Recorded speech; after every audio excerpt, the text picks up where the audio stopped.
जय गुरु। गुरुर् ब्रह्मा गुरु विष्णु गुरुदेवो महेश्वर गुरुरवै परम ब्रह्म तस्मै श्री गुरुवे नमः। हे गुरुदेव, आपको मेरे परिवारजनों का और समस्त भक्तगणों का बारंबार साष्टांग प्रणाम, बारंबार भूमिष्ठ प्रणाम।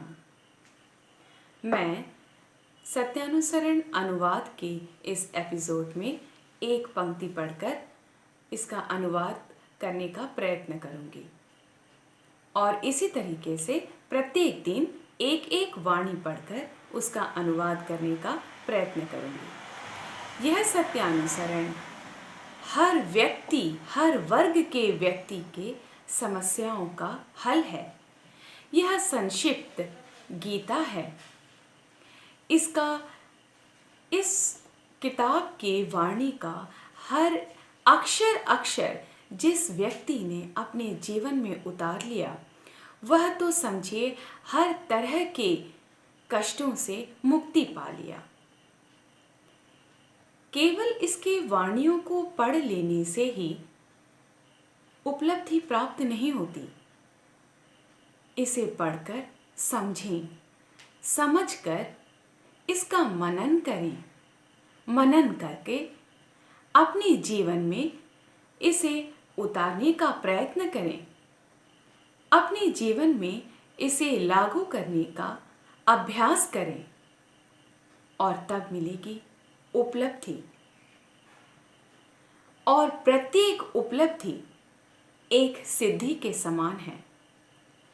जिस व्यक्ति ने सत्यानुसरण के प्रत्येक वाणी को अपने जीवन में उतार लिया, समझ लीजिए वह सिद्ध पुरुष हो गया। तो आज हम आरंभ करते हैं। इसका प्रथम वाणी मैं पढ़ती हूँ और इसको अनुवाद करके इसे समझाने का मैं प्रयत्न करती हूँ। प्रथम वाणी है पृष्ठ 11 में। सर्वप्रथम हमें दुर्बलता के विरुद्ध युद्ध करना होगा, साहसी बनना होगा, वीर बनना होगा। पाप की ज्वलंत प्रतिमूर्ति है दुर्बलता। भगाओ जितना शीघ्र संभव हो रक्त शोषणकारी अवसाद उत्पादक वैम्पायर को। स्मरण करो तुम साहसी हो, स्मरण करो तुम शक्ति के तनय हो, स्मरण करो तुम परमपिता की संतान हो। पहले साहसी बनो, अकपट बनो, तभी समझ आएगा धर्म राज्य में प्रवेश करने का तुम्हारा अधिकार हुआ है। इस प्रथम वाणी से श्री श्री ठाकुर यह कहना चाहते हैं कि हे प्रिय भक्तजन, आप लोग अपने जीवन से सर्वप्रथम दुर्बलताओं को दूर भगाइए, इसका परित्याग कीजिए। दुर्बलता क्या है? दुर्बलता 7 तरह की दुर्बलता है। काम, क्रोध, मद, लोभ, ईर्ष्या, आलस्य, अहंकार। ये सारी दुर्बलताएं हैं। ये सारी दुर्बलताएं हमें अपने जीवन से दूर कर देना चाहिए। तभी हम साहसी बनेंगे, तभी हम कहलाएंगे श्री श्री ठाकुर के सच्चे शिष्य, उनके सपुत्र।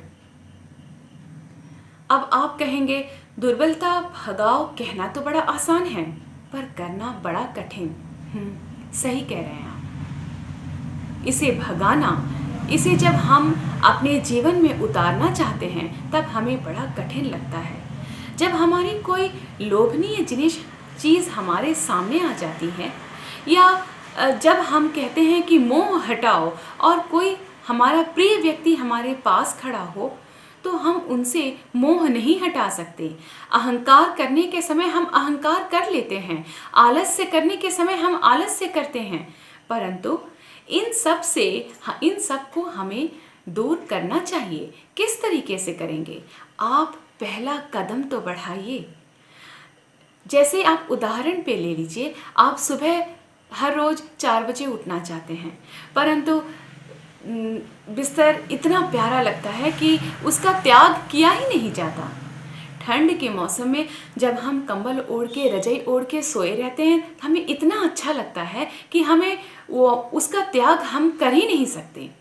उस वक्त आप एक बार श्री श्री ठाकुर को मन में कीजिए और उन्हें उनका स्मरण कर उनसे सहायता मांगिए। आप एक कदम तो बढ़ाइए, वो आपके साथ हैं। विश्वास कीजिए, विश्वास मानिए, यकीन मानिए।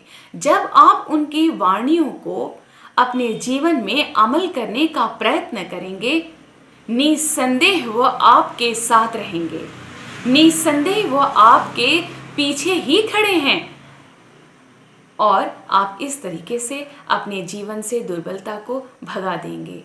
प्रयत्न कीजिए, इसे अपने जीवन में लागू करने का कोशिश कीजिए।